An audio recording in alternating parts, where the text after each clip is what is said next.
Alors, si moi de 2018 était en train de parler à mon moi de 2011, non, j'aurais tendance à lui dire vas-y, t'as fait le bon choix et les choix que tu vas faire sont corrects.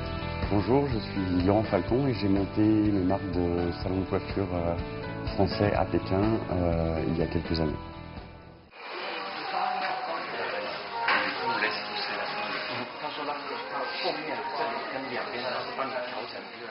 Mes premiers salons de coiffure ont été en Chine et en France je travaillais uniquement sur des shootings, photoshootings, spectacles, comédie musicale ou TV.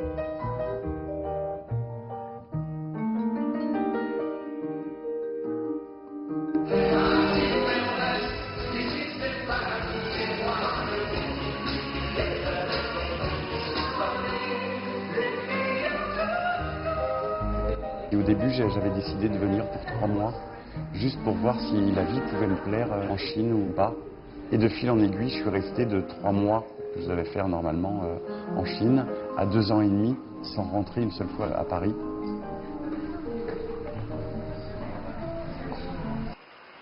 Les opportunités en Chine, pour moi, ont été plus faciles qu'en France. Le premier salon de coiffure que j'ai eu était pas très loin de Gomao. Le deuxième est celui-ci, celui de Sanlitun, où on m'a proposé l'emplacement. Et ensuite, le troisième salon était dans Gomao, ce qui est en réalité pour la France, Sanlitun c'est un peu Châtelet-Les Halles, et Gomao entre la Défense et les Champs-Élysées. Ce qui fait que oui, je ne pense pas qu'en France, les Champs-Élysées m'auraient appelé en me disant viens t'installer en bas de la rue, on a un emplacement pour toi.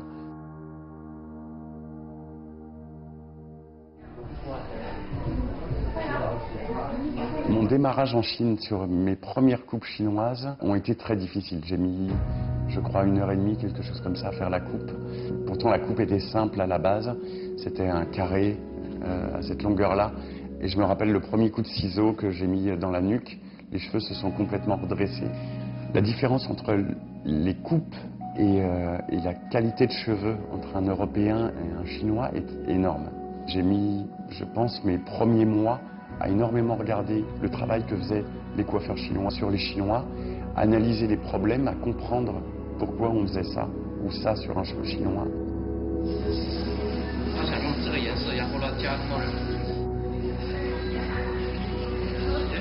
Pour moi, la vie en Chine change très très vite.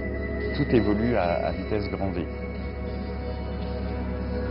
À mon arrivée, les Chinois avaient tendance à aimer les couleurs de la racine aux longueurs d'une seule couleur. Petit à petit, les balayages, ils appellent plus ça des couleurs sales ou des couleurs vieilles. Pour moi, j'ai adapté une technique et des visuels français sur des cheveux chinois.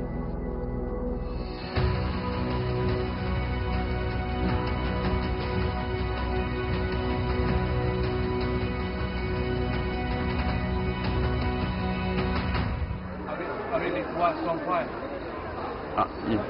Bye. Bye. En dehors de mon boulot, j'ai tendance à traîner, oui, dans les rontongs, dans les vieux marchés antiquités.